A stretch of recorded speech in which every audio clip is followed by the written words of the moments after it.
Welcome to episode 5, season 2 of the Inappropriate Growth Podcast, where we explore the unconventional paths to success that disrupt industries and redefine growth. I'm Paul, your host, and today we're joined by a visionary in the realm of technology and finance, Noah Healy. Noah is a master at weaving mathematics with technology to craft solutions that are not just innovative, but ethically grounded. His work echoes the brilliance of pioneers like Alan Turing, and his latest venture, CoreDisk, is set to revolutionize the financial world with its groundbreaking product, CDM. From boosting productivity with computational mathematics to challenging the status quo of the global financial system, Noah stands as an algorithmist with a conscience. Join us as we dive into the mind of a man who's not just part of the information revolution, but is actively shaping its future. Let's unravel Noah's story, his origin, his struggles, and the triumphs that have marked his journey to the forefront of technological innovation. Let's do this.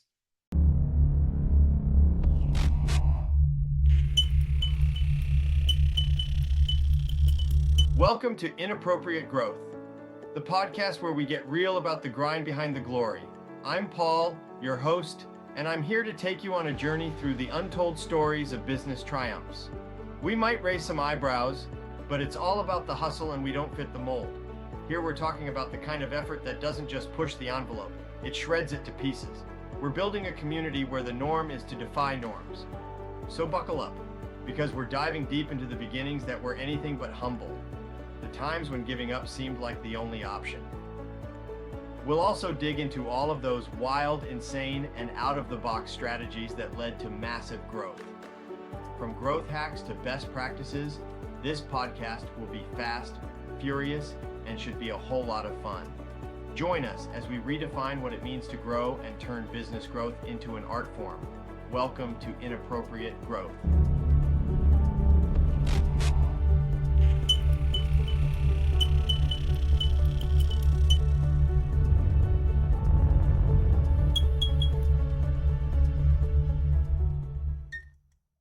Welcome to the Inappropriate Growth Podcast. I have Mr. Noah Healy. Am I saying it right, Noah? That's correct. Awesome. Noah, why don't you save me the troubles and tell everybody where you are and how you got there? So I'm in Charlottesville, Virginia. I got here by being born. I've been here my whole life. I visited a few other places here and there. Been on 3 different continents, but this is home. Can you share a pivotal moment from your early career where you realized the potential of combining mathematics with technology?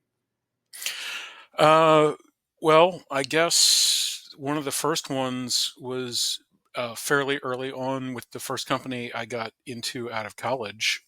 Somebody asked me a question that could have come right off of a statistics exam, and I was able to just tell them what the answer was without actually having to do any work. So they had a buffer size problem. They had this intermittent random thing that they knew the approximate rate, but they didn't know what the actual rate was.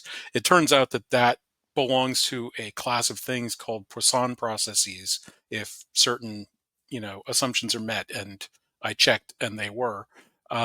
And the interesting thing about Poisson processes, and this is what Poisson figured out when he was working for the French army during the Napoleonic Wars, is that the underlying situation makes absolutely no difference at all.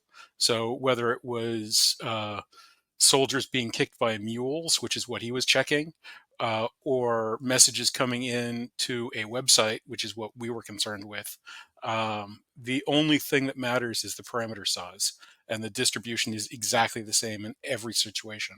I had learned this myself, measuring the rate of radiation being produced by radioactive samples.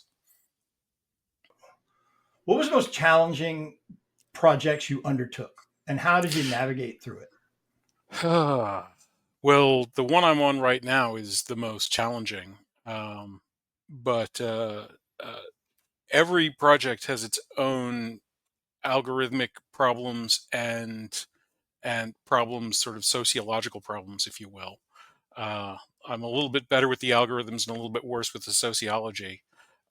So what I usually do is try to sit down and think through the math and find a solution. And then uh, when and as I encounter people that aren't willing to do the thing that has to be done, I beat on them until they change their minds. And the other part of it is that algorithmic improvement is just so incredibly dramatic when you get one of these upgrades. Another very early on experience was I was put onto a project. The company had a system to parse out their web logs to figure out what was going on, but it had been built years prior and only actually looked at a small fraction of their website. So they wanted to look at more of the activity on their system, but they also needed to become a lot more efficient because they had multiple web servers and hundreds of times as many users. And through a long series of mostly learning about the language and what it was capable of, I was ultimately able to make that system more than billions of times faster than it had been before. And that's another pretty dramatic demonstration of the power that's available. Well, and that brings me to my next question because technology is happening fast. I wrote a book in 2021, and I'm glad I wrote it in 2021 because if I'd have wrote it today, I'm pretty sure AI would have been heavily involved in that process. I didn't know what that was in 2021. The scary part is the ethics, right? I mean, in today's the tech landscape is fast paced, and I'm wondering in your situation, how do you ensure that products remain ethical and socially responsible? Well, that comes into some other work that I did on something that I call negotiation games. And effectively, it's a way to design the ethics into the algorithm. So I've gotten pretty good at number jockeying, string jockeying, figuring out how to take what is and turning it into what you want it to be, uh, and doing those things efficiently and effectively. But people don't really care about any of that stuff.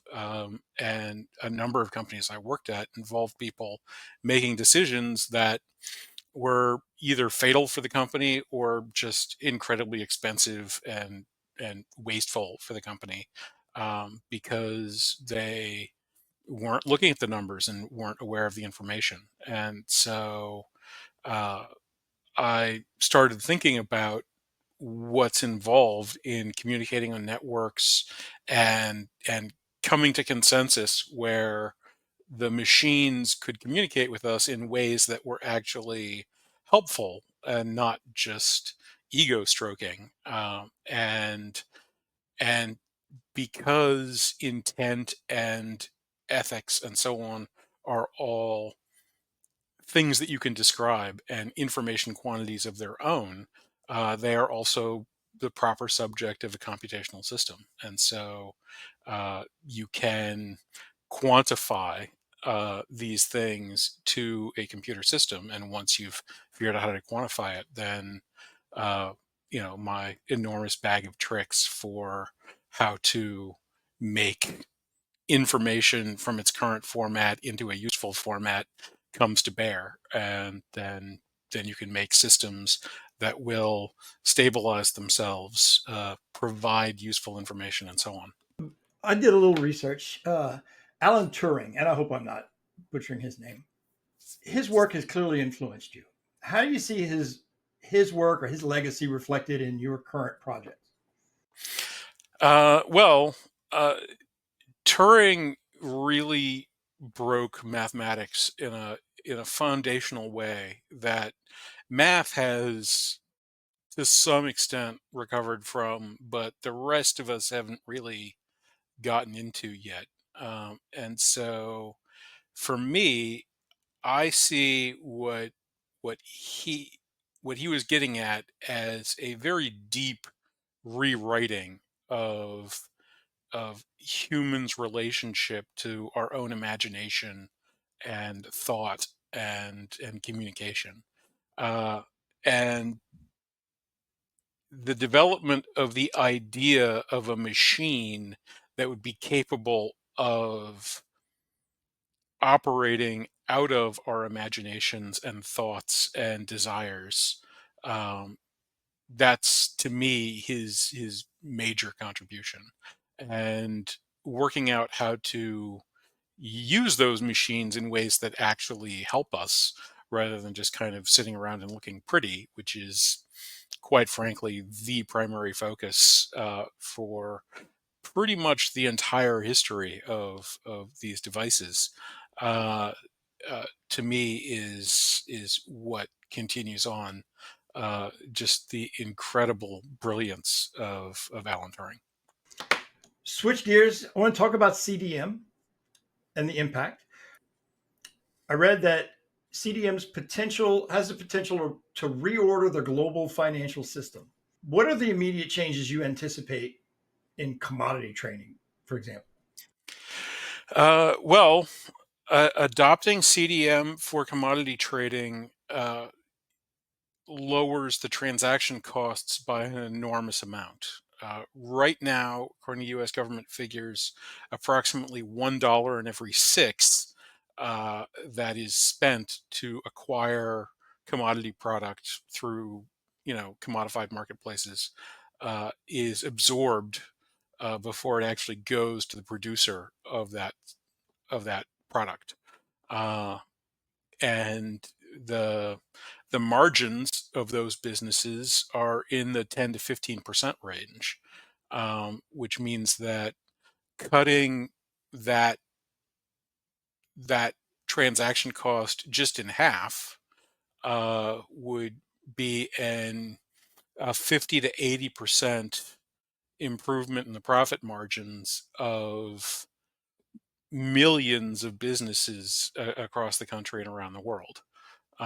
And my algorithm isn't 100% more efficient than the systems that we presently have, and it isn't even 1,000 times more efficient than the systems we presently have. It's at the scale that they operate, hundreds of thousands of times more efficient than them. Can you think about or discuss a strategic decision that you made that was critical to the success of a recent project or a project at any time or your company? Uh, well, yeah, actually. So going back again to my sort of basic framework of how I move things forward. Um, I was working for a company where the system that myself and another man were building was actually mission critical, but because the company was growing very quickly, we were effectively outside of management interest and support.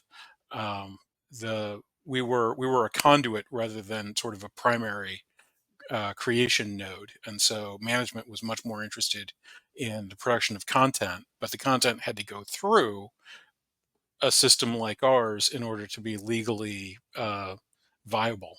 Uh, and so the company was vastly expanding its content creation without really helping us out much at all.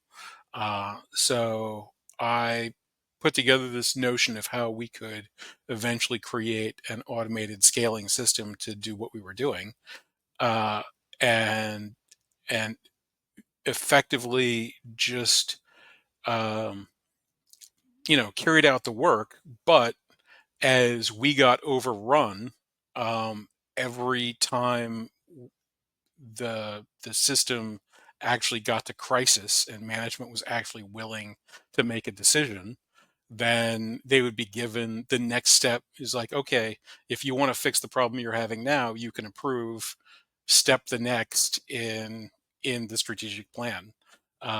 Or, you know, things can go on as they are until the amount of work that needs to get done gets done.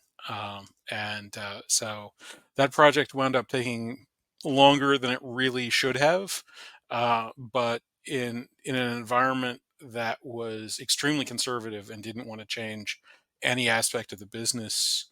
Um, and also wanted the business to grow by a factor of more than 1,000.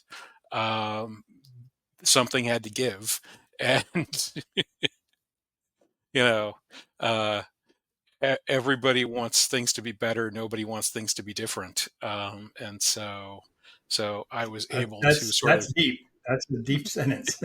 Bear right. that in mind.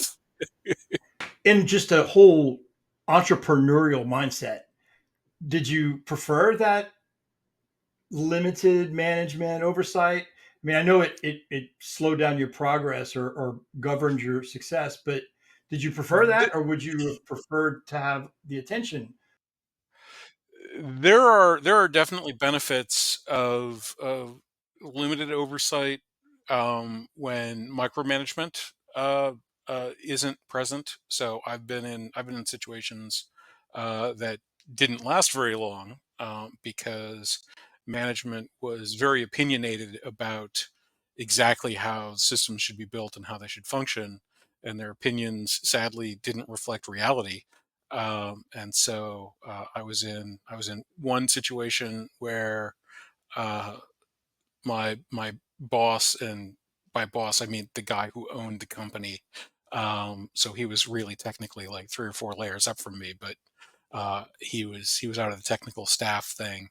Was co-creating a project with me, and so we would sort of chop it up. He's like, "Here, I'll take this module, you take that module." We come back, code review and swap. And um, basically, what would happen is that I'd write my piece, he'd write his piece, we'd swap. I would identify fatal bugs in his piece.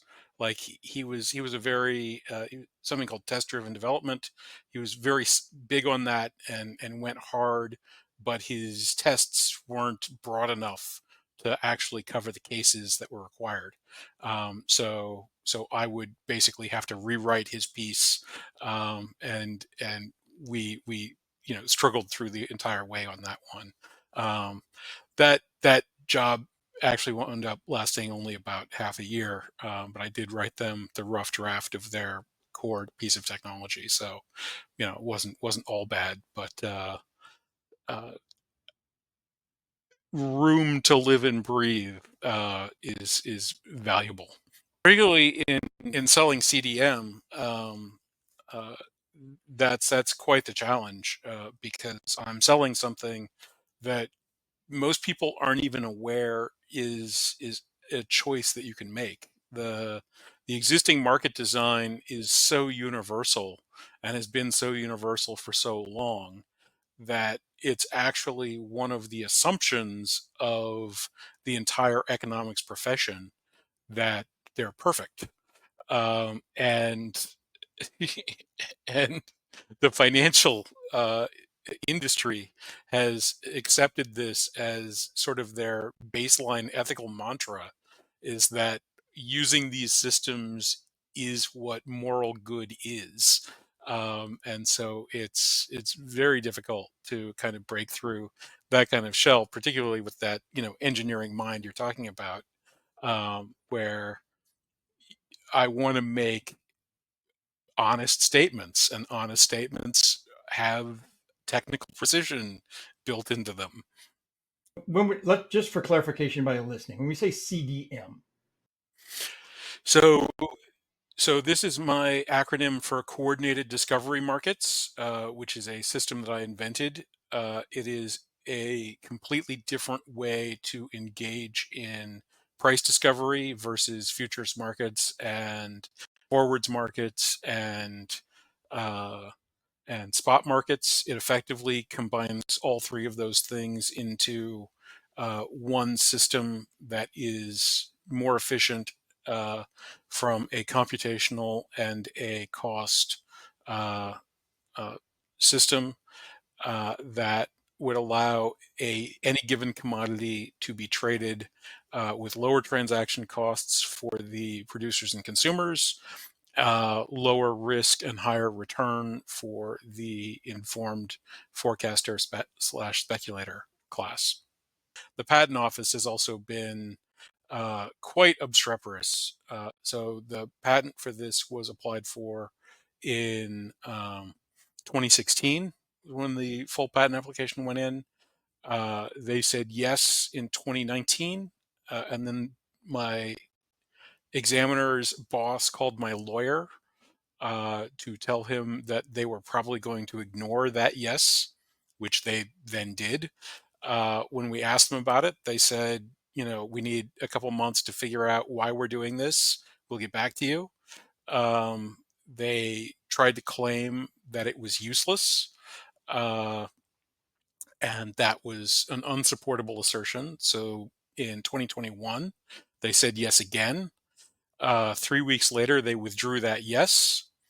Uh, this time, they gave us a little bit more information. My examiner's boss told us that they were under orders from people that they didn't understand and didn't agree with, but they claimed that it would be so good that it would give me total dominance of the American economy if the patent were granted. They acknowledge that that's nonsense. That's not what would happen. It would pretty obviously wipe out the existing major financial institutions, but that's not the same as the whole economy. Uh, and then when I opened up a a, uh, an issue with my congressional office to try to explore what might be going on, they lied to Congress about the timeline and told them that they would never talk to them on this particular topic, which was new to the congressional office. So we appealed, and in July of 2023, the appeal was scheduled to be heard in July of 2025.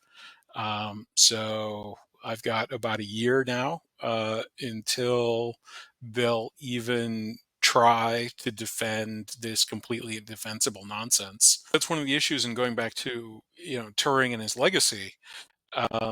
When you break math, you break everything. Um, the the structure of our government is based on Enlightenment principles about the power of logic and reason. That was, Jefferson's our hometown boy here in Charlottesville, and he was real big on uh, freedom of speech. One of his tenets was that he actually wouldn't address any story raised about himself ever.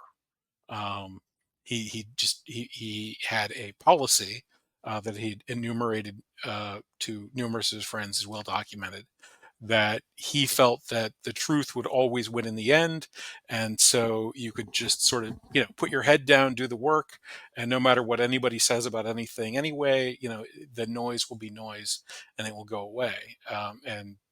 And so he would never even try for libel, slander, or anything like that. And there were in those days, the the concept of journalistic ethics was not a living part of the culture. So there were a lot of things flying around, some true, some insane, that he would just let lie or let fly. The Uh, more things change, right?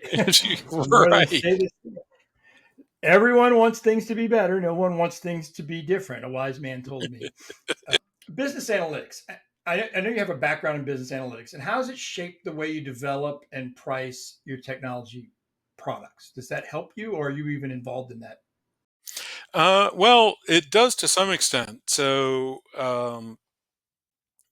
uh, being able to think through the numbers and be aware of profits, losses, costs, and so on, were handy to me in doing the research of just figuring out what this thing is good for in the first place, and what numbers to go look at to see what it looks like from the competition's point of view. Um, and so, just to throw some numbers out there, the the total size of transacted commodities in this country is, it's hard to get exact figures, but it's certainly in excess of $5 trillion a year. Uh, and the CME Group, which is the absolute number one, corporate platform for these things, has annual revenues of just under $4 billion a year. So the operators represent around 80% of 10% of 1% of the transaction costs.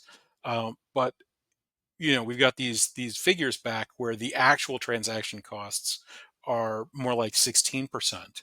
And so that means that the middle is essentially these hedge funds, um, high frequency traders. That's where the costs are coming from.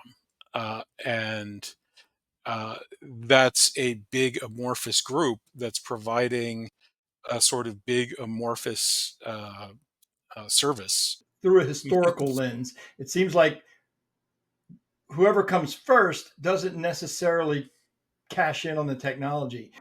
Someone comes in with the revolutionary technology, and then the next wave kind of turns it and monetize it. Or That's a fairly frequent pattern, in fact, and there's also a lot of social proof. People don't really want to think with their own brains; they want to follow the crowd and what has been generally successful, and that's one of the things that can create that second system type effect.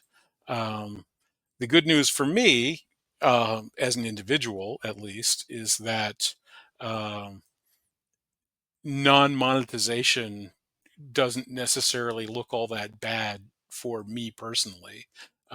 So you take a system that has potentials in the trillions of dollars and you realize, you know, a thousandth of it, then that's billions of dollars.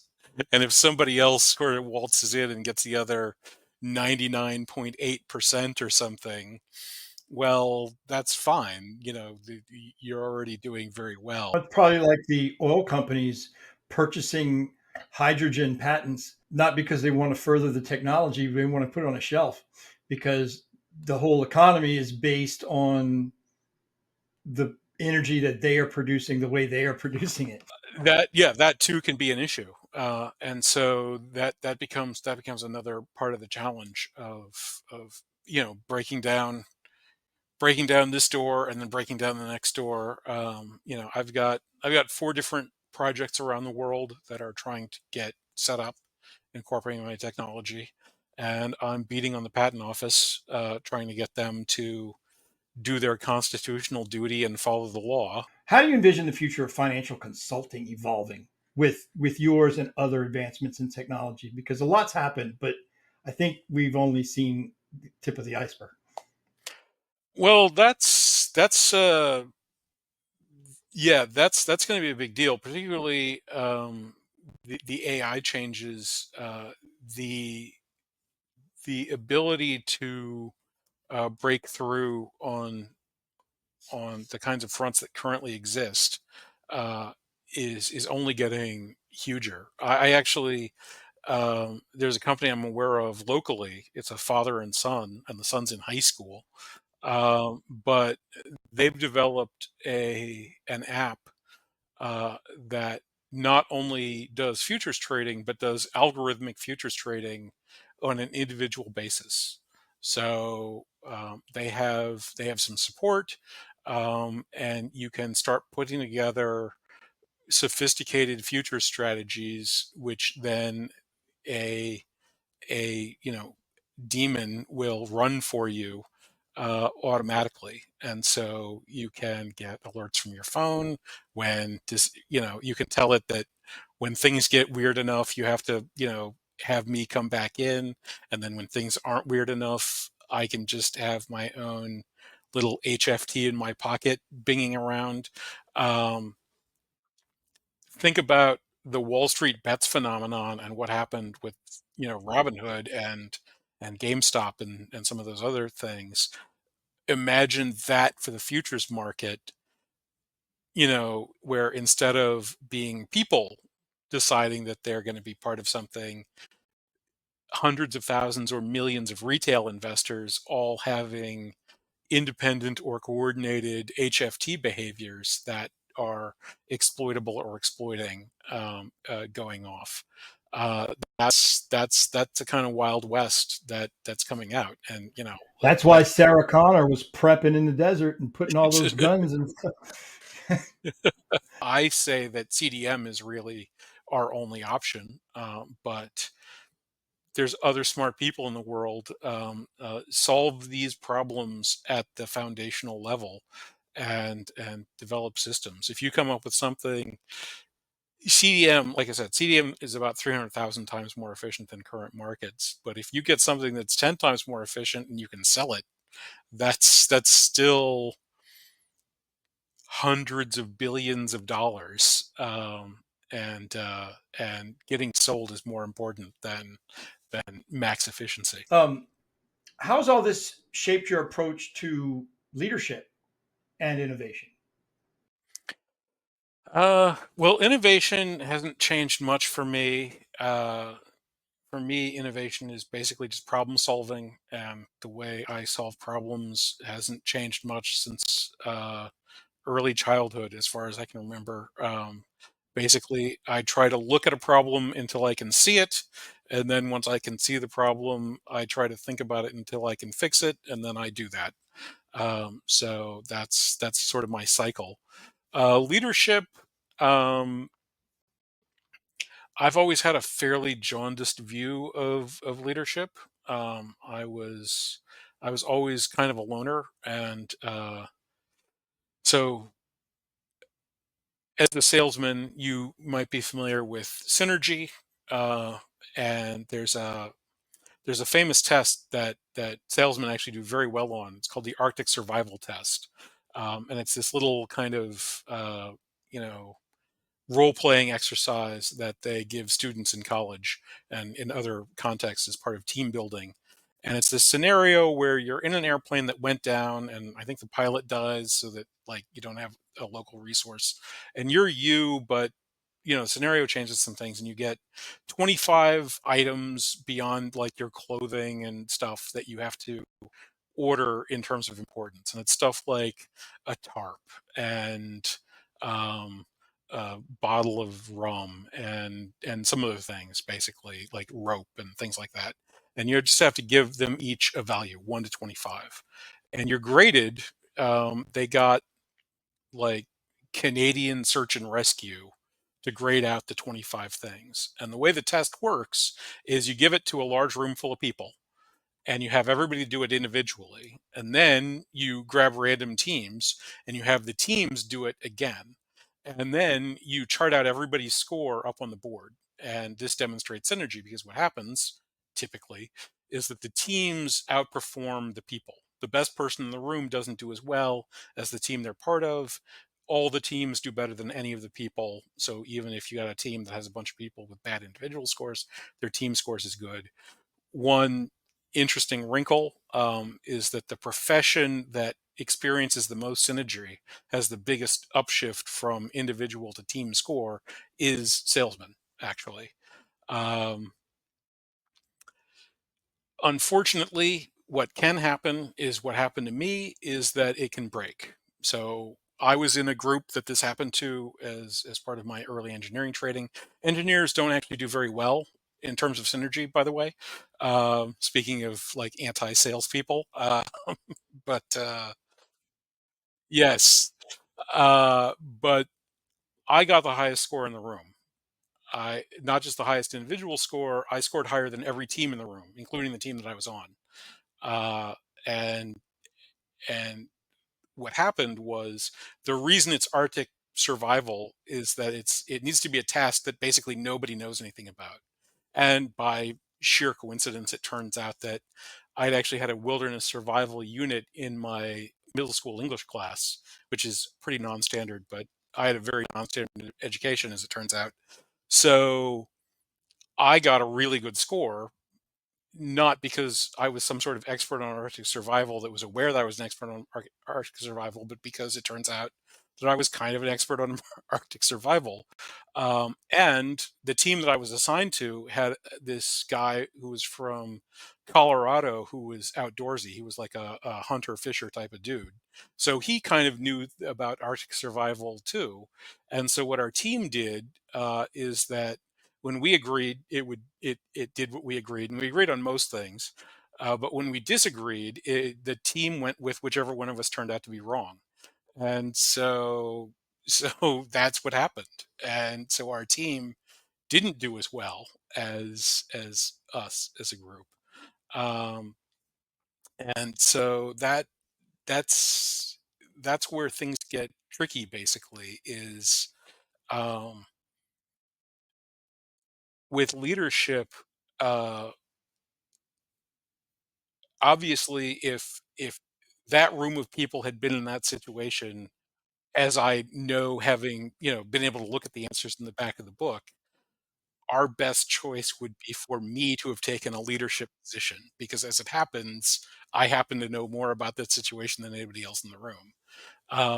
But to simply take a leadership position without that knowledge is something that is definitely uncomfortable. Well, the accuracy notwithstanding, there's a whole mountain of other issues to deal with, like interpersonal relationships and personnel management.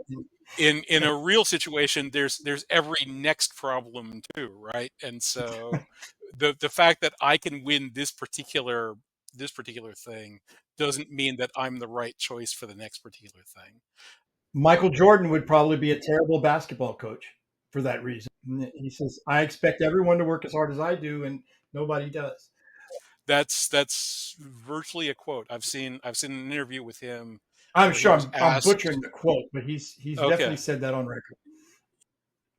Noah, if someone wants to get in touch with you, someone wants to talk about these things, or someone wants to maybe think about purchasing some CDM from you, what's the best way to get in touch with you? Yeah, well, email's the easiest, quickest way to get to me, Noah P. Healy at yahoo.com. You can connect with me on LinkedIn. I'm Noah Healy on there. And if you'd like to support CDM, whether purchase or otherwise, there's a petition out about the patent situation on change.org. It's under CDM underscore patent. Anybody who would like to sign the petition for having an economy in the future. That'd be terrific. I'm down. I will spread the word. Well, Noah, thank you so much. This has been very enlightening. I was terrified that everything you said was going to be over my head, and I was kind of hanging there. I'm proud of myself. Excellent.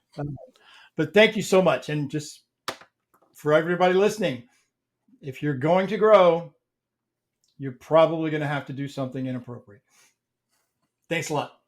Thanks, Noah.